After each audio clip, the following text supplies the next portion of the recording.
All right, in today's webinar, we are going to be discussing one of the most popular topics when it comes to whole life insurance policies that are set up for maximum cash value, which is the 1090 split.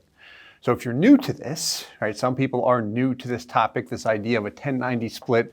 When we hear whole life insurance or 1090 whole life, sometimes the response we get is, what is that? Is it some kind of special whole life insurance policy? The answer is no. It's a policy that is just designed with minimum expenses and maximum cash value.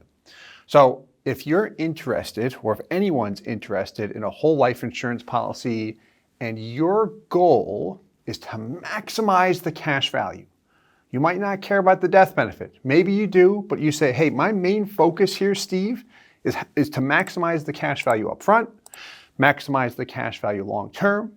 I want to copy what corporations do. I want to copy what the wealthy do, specifically with whole life insurance. I want to see actual data.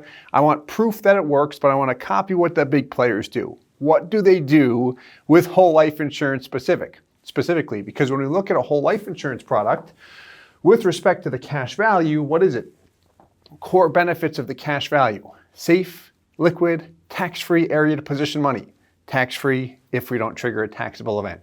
So what a 1090 split is simply a way to take a whole life insurance policy and reduce the insurance expenses, the actual cost of the life insurance aspect, as low as we legally can.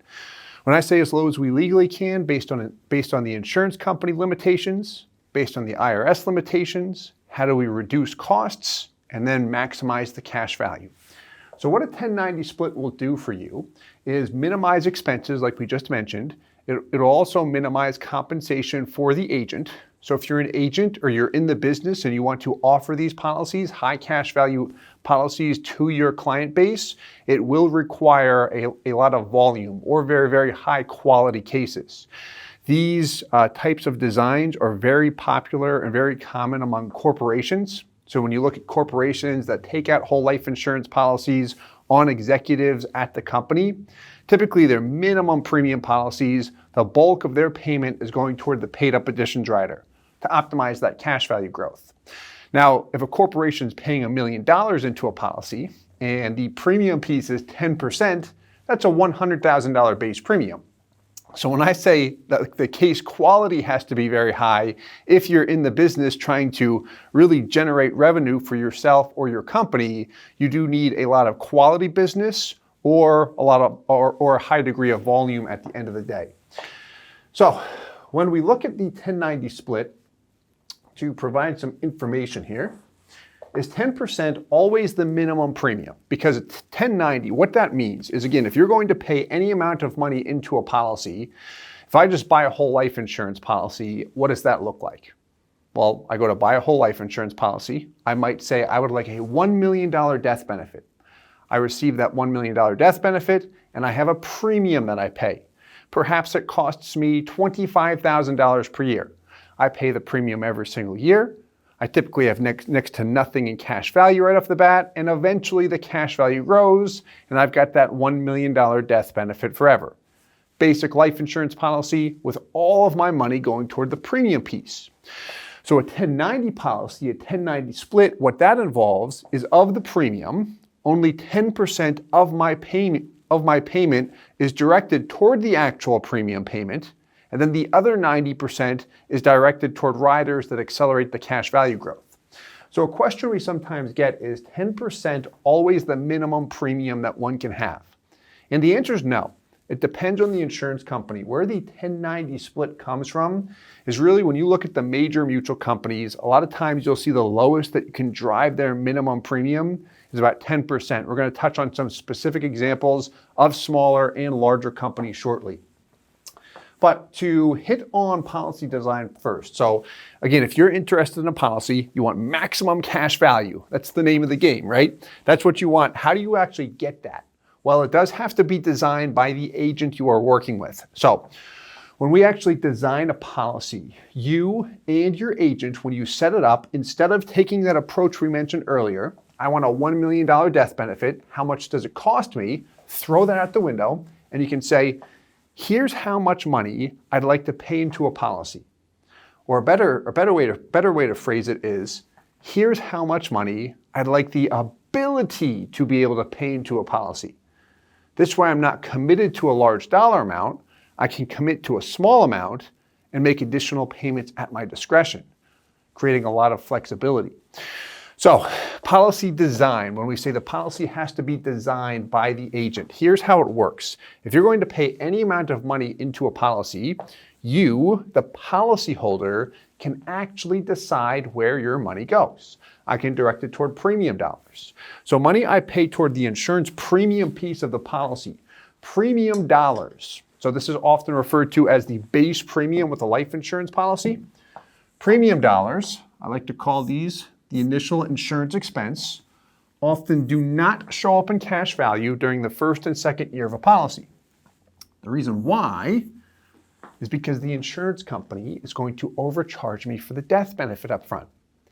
Now, as one continues to make premium payments, whether it's 10% or any dollar amount, beginning the third year, I start to see those premium dollars come back to cash value. That's money that begins to receive dividends. I can access it, and it does get better and better as time passes. But when I look at the premium piece of a life insurance policy, a traditional life insurance policy, I'll add, the first and second year, that typically does not show up in cash value at all. So this is the part that inflicts financial pain.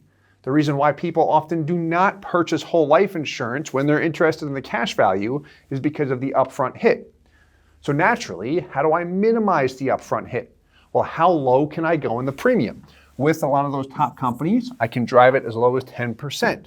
So if I'm going to direct 10% of my money toward the premium, then what? Well, next,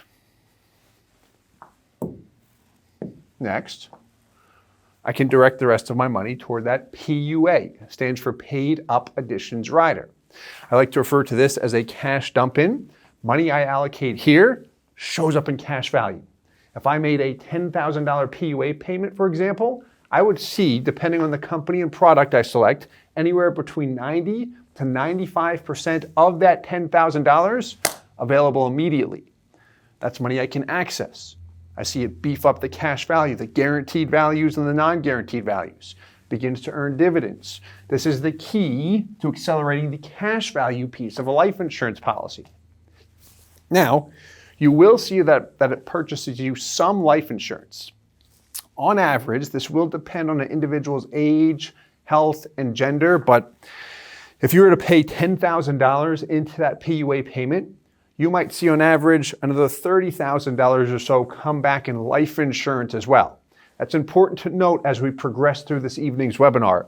PUA payments, most people are interested in this component because it builds your cash value. However, it does buy you additional whole life death benefit. Keep that in mind. Now, with that said, we've got another piece of a life insurance policy, a term rider. We're going to go pretty deep into term riders this evening. There's two primary types of term riders. We have level term riders, and then we have a one-year term insurance rider.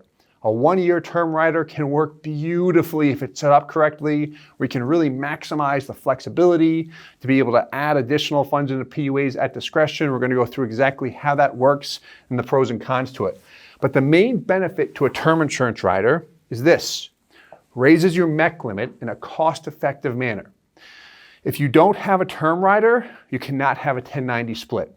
If you're going to go 10% on the base premium, or as low as an insurance company will allow you to go, you'll almost always need a term rider in order to add more death benefit, because the death benefit, the total amount of life insurance, think of it this way: the total amount of life insurance is the measuring stick that the IRS uses to determine if a life insurance policy is still viewed as life insurance in their eyes, or a MEC, which stands for Modified Endowment Contract.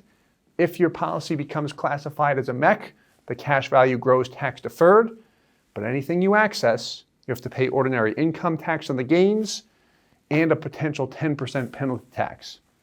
In short, we don't want a MEC to occur. So a cost-effective way, or how do I keep my costs low while maximizing cash value? How low will the insurance company allow me to go in the premium piece? Often 10%. Well, how do I prevent a MEC from occurring? I want to add this term insurance rider in order to get more death benefit at the lowest price point possible so I can plow more money into that PUA rider. Very simple stuff to follow, right? Don't worry, we're going to look at visuals and some actual illustrations and some actual policies at the end of this evening. So I want to go through some examples here, specifically of limitations. So we had that question, we get this sometimes, is 10% the lowest I can go in the base premium? So for example, if I want the ability to pay in, call it $100,000 per year, that's my total dollar amount. How low can I truly go on that base premium? The answer is it depends on the insurance company. So if I'm going to look at a couple of my major mutual companies, your big four, if we're going to take a couple of those as an example, take Mass Mutual. Mass Mutual is a company that will allow a policyholder to pay 10x the base premium as far as their total payment is concerned. So what that means, to be specific here, is if you said the maximum dollar amount I want to be able to pay into a policy on any given year, specifically with a Mass Mutual whole life insurance policy, if 100K is your maximum, that means the minimum base premium you can have is $10,000. If we try to set it lower than that, the illustration software won't even allow us to do it. We'll get a warning message stating that the total payment exceeds 10% of the total desired premium payment. So with Mass Mutual, a 10/90 split is as aggressive as I can go with Mass Mutual as a company. If I look at Guardian, with their PUA rider, their limits are similar but a little different.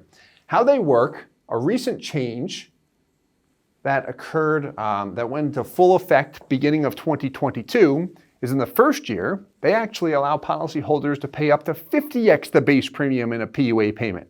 That's a huge dollar amount. Now, a couple things here. We see this OYT, that stands for 1 year term insurance rider. If I have that type of 1 year term rider attached to a policy, will have a huge, huge impact with Guardian policies.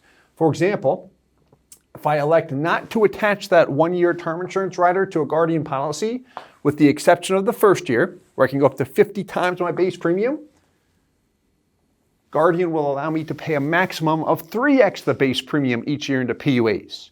So that would be what? A 25-75 split. For example, if 100K is my maximum, I can pay 3 times the base premium in PUAs. 25K is the base. 25 times 3 is 75K, which gives me a total of $100,000 per year. However, if I elect to attach that 1 year term insurance rider, guess what happens? Now all of a sudden, I can easily pay 10x the base premium without any underwriting. I can add the funds at leisure. So depending on how I design that policy, I can really lift the ceiling so I can plow more money into PUAs, which at the end of the day, beef up your upfront cash value, long-term cash value. What this allows you to do with Guardian is to have a 10/90 split where you can continuously add funds into PUAs and keep exercising that 10/90 split. New York Life, another one of your big four. So they will allow you to do a 10/90 split, kind of, sort of. In the first year, you can pay 10x your base premium into PUAs. You have to have it underwritten up front and be approved for this. But what happens each year? Year 1 is 10x. Then you can pay 8 times the base premium in PUAs, then 6x, then 4x, and then from the 5th year onward, it's 2 times the base premium in PUAs.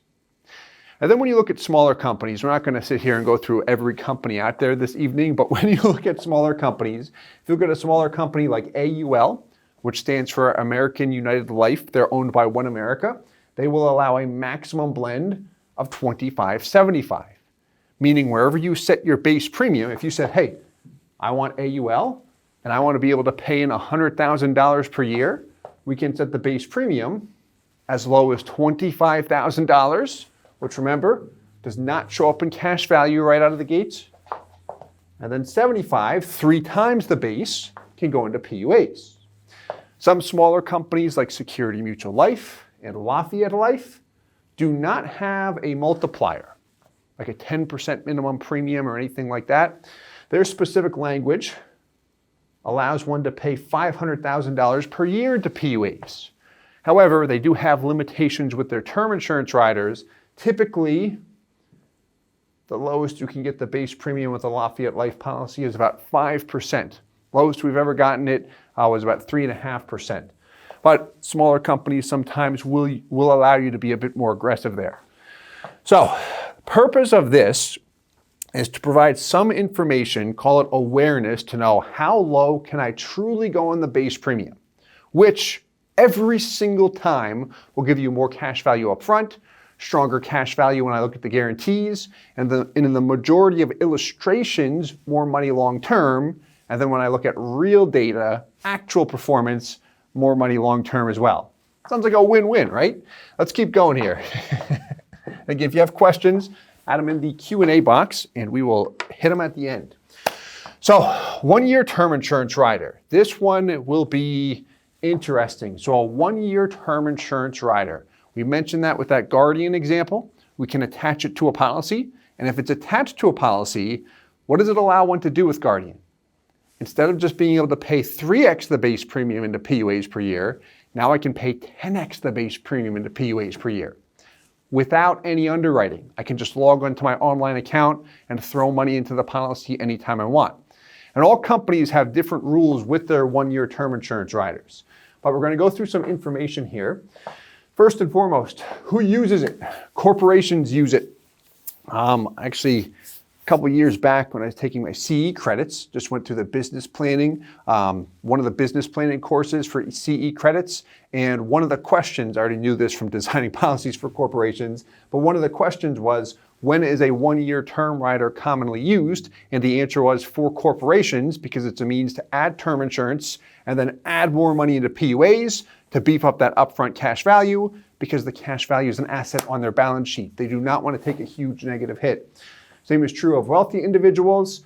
There's a joke that goes on with an actuary I know. When he worked at a large insurance company, he actually referred to this type of design with the minimum premium as the actuary's choice, if the goal is to maximize cash value. So who uses it? Corporations and the wealthy. History lesson. When was it introduced? The early 1990s. 1994, I believe it was 94, Mass Mutual came out with it. And back then they referred to it as their SIPR rider. And quick side note there, early 90s. What happened in the late 80s with life insurance policies? MEC law was introduced in 1988. So shortly after that MEC law was passed, life insurance is still a point of interest for individuals and corporations. However, if there's a restriction was put in place back then, these 1-year term riders helped lift the ceiling. So now all of a sudden corporations could get closer to what things looked like before the MEC days, the non-MEC days I should call it, before the MEC law was introduced. In short, it's a way to stay within the MEC limitations and still maximize the cash value. That's the benefit there. So, benefits, I just said it there. Add more money to PUAs without medical underwriting. So we're going to hit on this as we continue this evening, but PUA payments. Why is everyone interested in PUAs? Well, if we go back to our policy design chart, base premium dollars, do those show up in cash value in the first year? If I go back here, base premium dollars, no cash value in the first and second year with traditional products. PUA dollars, they do show up in cash value right off the bat. So, this 1-year term rider allows a policyholder to make additional PUA payments without medical underwriting. That's the key there. But how this works is when you add funds into PUAs, we do it for the cash value, but it also purchases me additional death benefit. Remember where we said on average, if I throw $10,000 into PUAs, it gets me about $30,000 in additional whole life insurance? If you owned a life insurance company, run through this exercise with me, and I start a policy when I'm 30, and then 20 years later, I'm 50 years old, and I suddenly want to dump in $100,000 into my PUA rider. I'm doing it for cash value, but that also, you own the insurance company, that gets me another $300,000 death benefit. That's an additional $300,000 liability on your books. And I'm 50 years old now. I'm not 30 anymore, because that was 20 years ago when I started the policy. will you be very, very comfortable accepting my $100,000 payment, knowing that you're on the hook for an additional $300,000 in life insurance and you don't know what's happened to my health the past 20 years? The answer is probably not. Most companies are not. This is why a lot of companies say, before we accept a huge PUA payment, we want to check your health first, unless I've got a 1-year term rider attached. That's what allows me to shovel funds into PUAs without medical underwriting. We're going to go through exactly how that works as well. So how it works specifically is as follows. A term insurance rider. Again, cost-effective way to raise. I forgot to put MEC limit there. It is a renewable term rider. Annual renewable term to be specific. So how that works is each year as I grow older, the actual cost for that term insurance rider goes up. However, as I continue to add money to the life insurance policy into PUAs, my whole life death benefit comes up, but the term rider amount goes down. So it's a renewable term policy. The internal costs increase, but the amount of the term life insurance decreases. Therefore, it often decreases my costs, my net costs. I'm going to go through some visuals here in a minute, but it's interesting when I look at how it actually works. So, as an example, let's pretend that you have a $1 million life insurance policy. And how we construct that $1 million policy is as follows. You've got a $100,000 whole life death benefit, and then a $900,000 term insurance rider. So of the million, I just want to make sure I hit on this point thoroughly here. $1 million total, that's your death benefit. You've got a whole life death benefit of $100,000. Let's pretend that this gives you a $10,000 base premium. And then you've got this OYT, which stands for 1-year term. That's your term insurance rider. Cheap way to raise the MEC limit. This is attached for $900,000. So what's going to happen here is as you pump money into the life insurance policy, you do it for cash value, but what happens? If you make a $10,000 PUA payment, again, you do it for cash value. You're happy. $10K PUA payment also gets you what? $30,000 in whole life death benefit. So this would mean your whole life death benefit is no longer $100,000, it's $130,000. Which also means what? Your term is going to come down by $30,000. Whole life goes up, term comes down, you remain level at the $1 million death benefit. If that term rider comes down, what goes down with it? Cost reduction. Reduces my costs as well. So it is very beneficial to be aware of that, and we're going to look at the costs very, very shortly here for full transparency, because to add some transparency here, if one asks, what are the actual costs when I look at the term rider on a policy? Well, I've got a term rider cost, I've got the current expenses, what the company usually charges for a term insurance rider, and then I've got the guaranteed maximum charges. So you'll find when it comes to term insurance riders with life insurance companies, they've got their current expense, but then they have what is referred to as a guaranteed maximum charge, which means if the insurance company needs or wants to raise the expenses, they can. Does it happen? No, it's extremely rare, but can it happen? Yes. That's why it's built into the contract. They can raise it if needed. So sometimes we receive the question, well, what does the term rider look like if I look at the highest possible charges? We're going to look at that this evening. So this is very important because with a 1090 split, I'm a huge fan of using a 1-year term rider to really maximize the flexibility. So take Guardian, for example. A lot of people we work with do this. I've got policies where I do this. With the Guardian policy, I can have a contract constructed in a manner where I've got a minimum base premium of $10,000, a MEC limit of $100,000. I can commit to the minimum premium only, so I pay the base premium of $10,000 plus the 1-year term cost.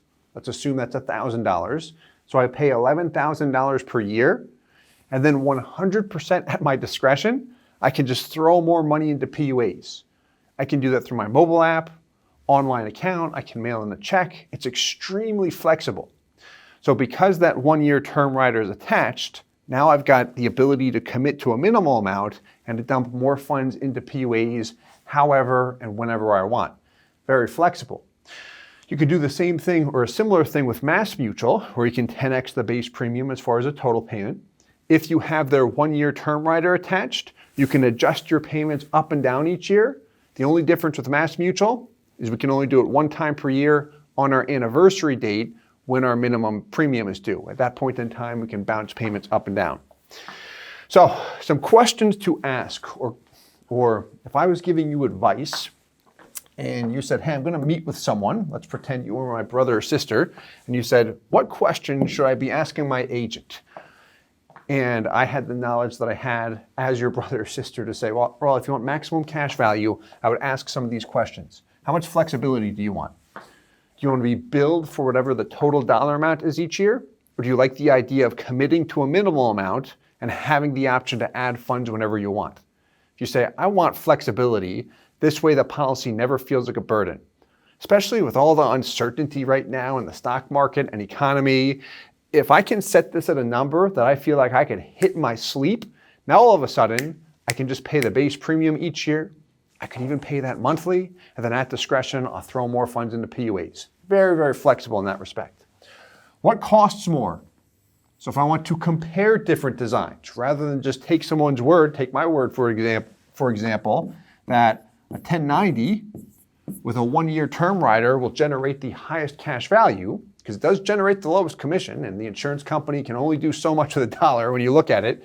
But if I actually wanted to see numbers, what would I ask for with respect to a comparison? Well, I would ask for this. I would look at a high base premium policy with no term insurance rider attached at all. This way you can see base premium, PUAs, and that's it. Then a moderate base premium with a level term insurance rider, and then a minimum base premium, 1090 split, with a 1-year term rider. If you want to add another variable to this, you can look at a 1090 split with a level term rider as well. And it's good to analyze the costs. We're going to do that in a second here. But here's the most important thing to look at. The costs are important, but at the same time, me personally, I'd throw them out the window and I would look at this. Which one gives me the most money? Simple as that. On a non-guaranteed and guaranteed basis, which design gives me the most money? Because the one with the most money had the lowest costs. So just looking at that net cash value will provide full transparency. And again, both on a guaranteed and non-guaranteed basis, but seeing the most money will provide full transparency as far as which design and which product has the lowest costs. So let's look at some comparisons here, shall we? We're going to have some fun with this. So what we'll look at first, we're going to look at Mass and Guardian, but what I want to start with here is a product where we can actually see the costs here. What we'll begin with is as follows. So we've got a 1090 design here, and how we can see that, it's actually a little bit lower than a 1090 design, but how we can see that is as follows. Where is the money going? So if you're going to pay any amount of money into a policy, this individual has $100,000 per year going into a policy. Here's the premium, your base premium, $9,000 and change, just about $9,100. Then we've got, look at this guy, paid up additions rider. That's your PUA component. You'll notice it is 10x the base premium, maxing it out based on the limitations that a company offers. Now, that $9,000 base premium buys you a whole life death benefit of just over $270,000. That's your whole life death benefit. Now, if you look towards the bottom right-hand corner of the screen, you'll see your net death benefit.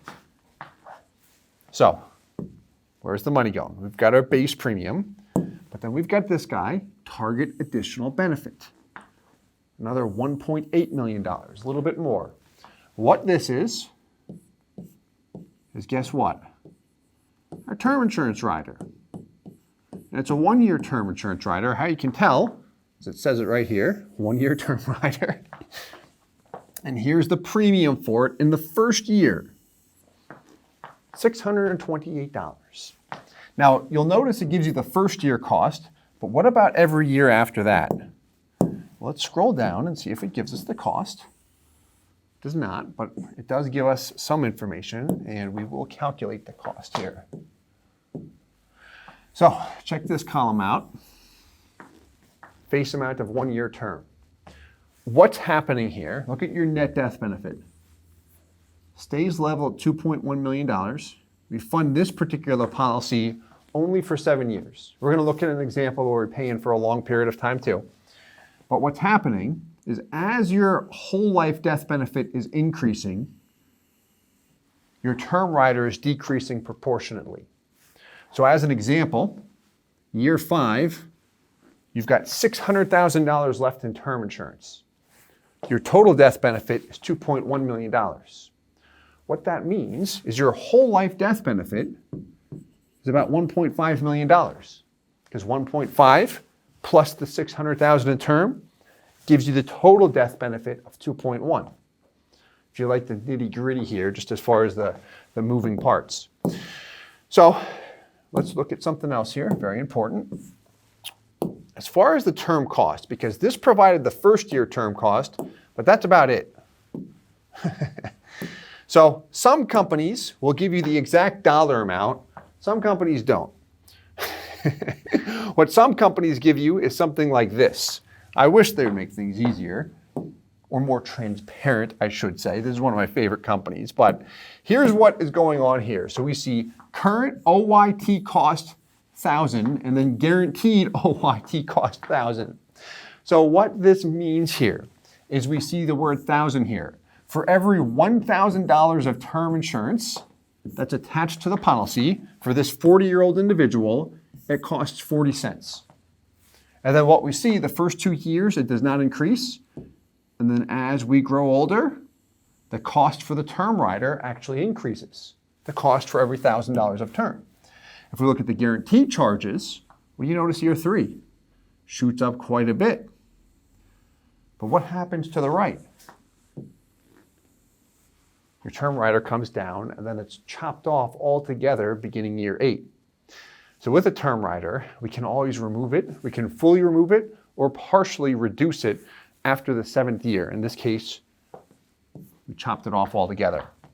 But this is great because it provides how much $1,000 of term insurance costs.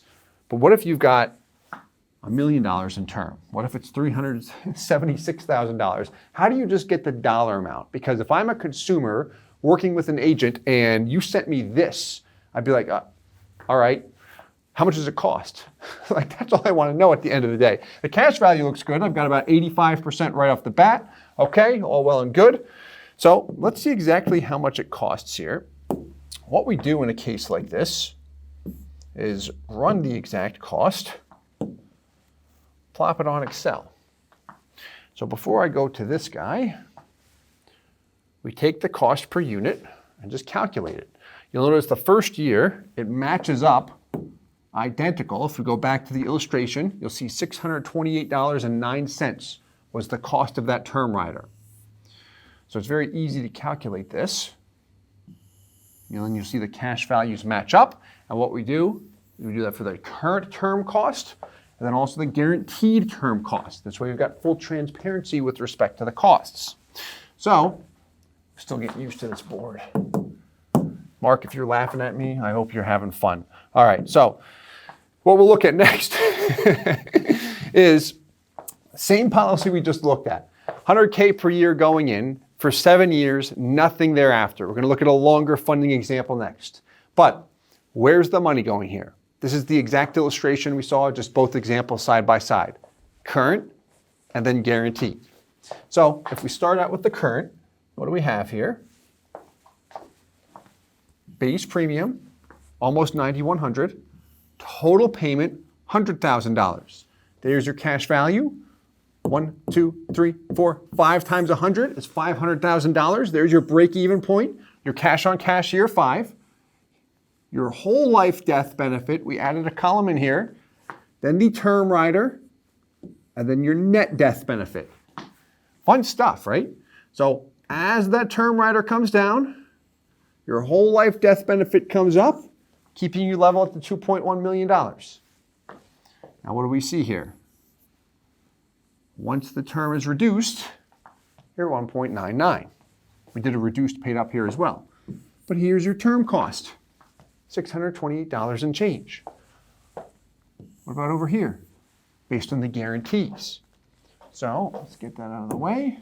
Cool.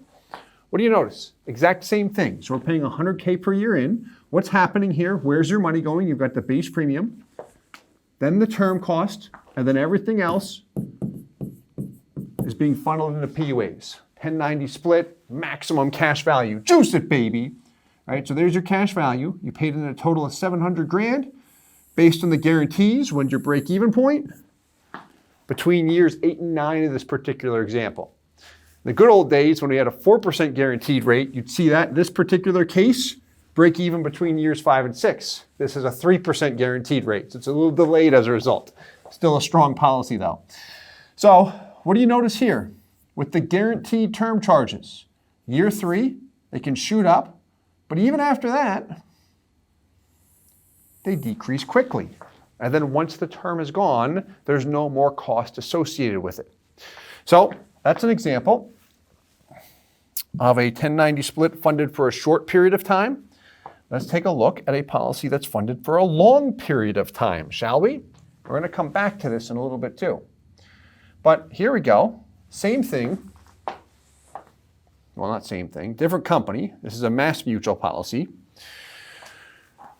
On the left, we've got non-guaranteed values. You know what? I forgot to validate everything first.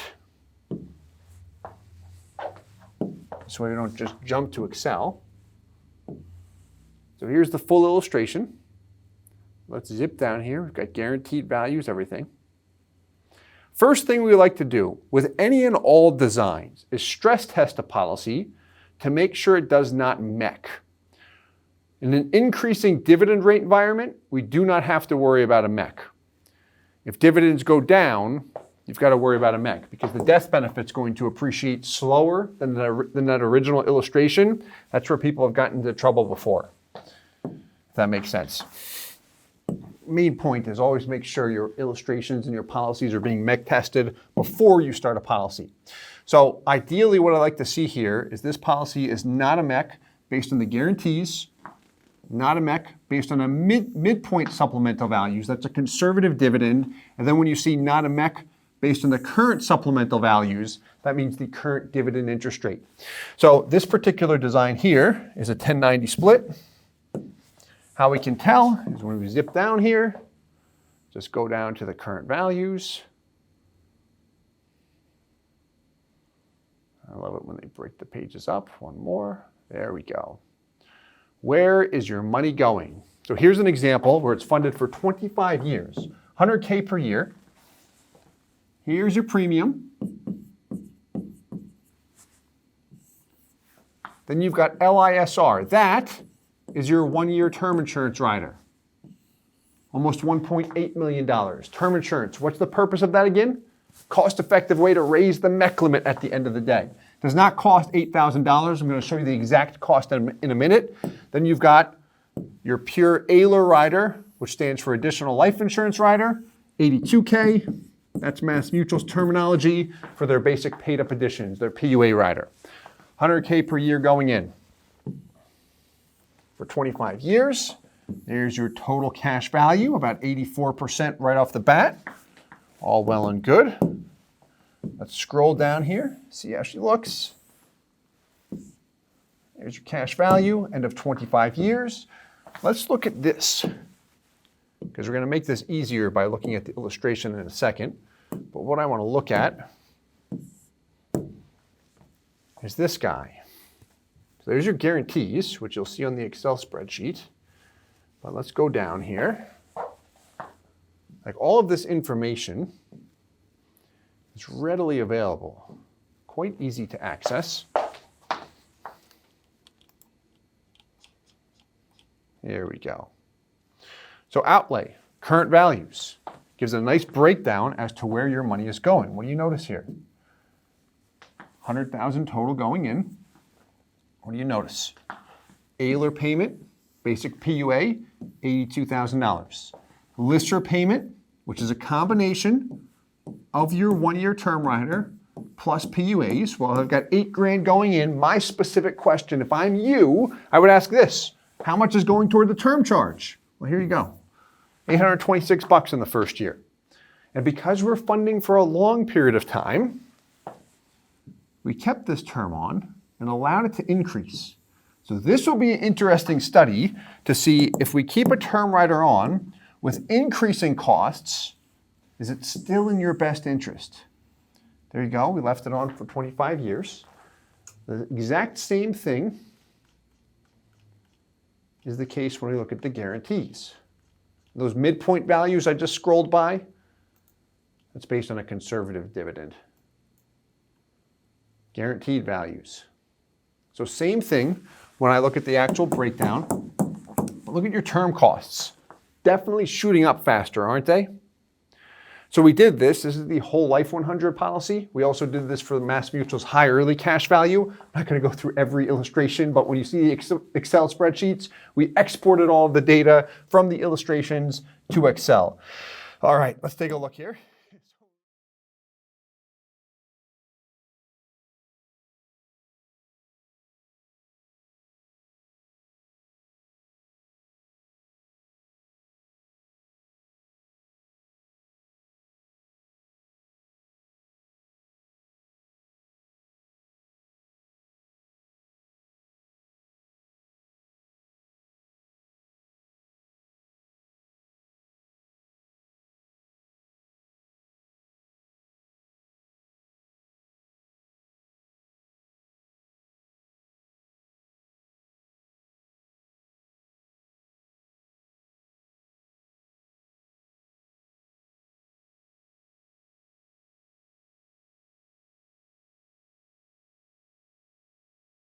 Hey guys, Steve Parisi here. If you enjoyed the content you just saw, please subscribe, like, and hit the notification bell for future videos.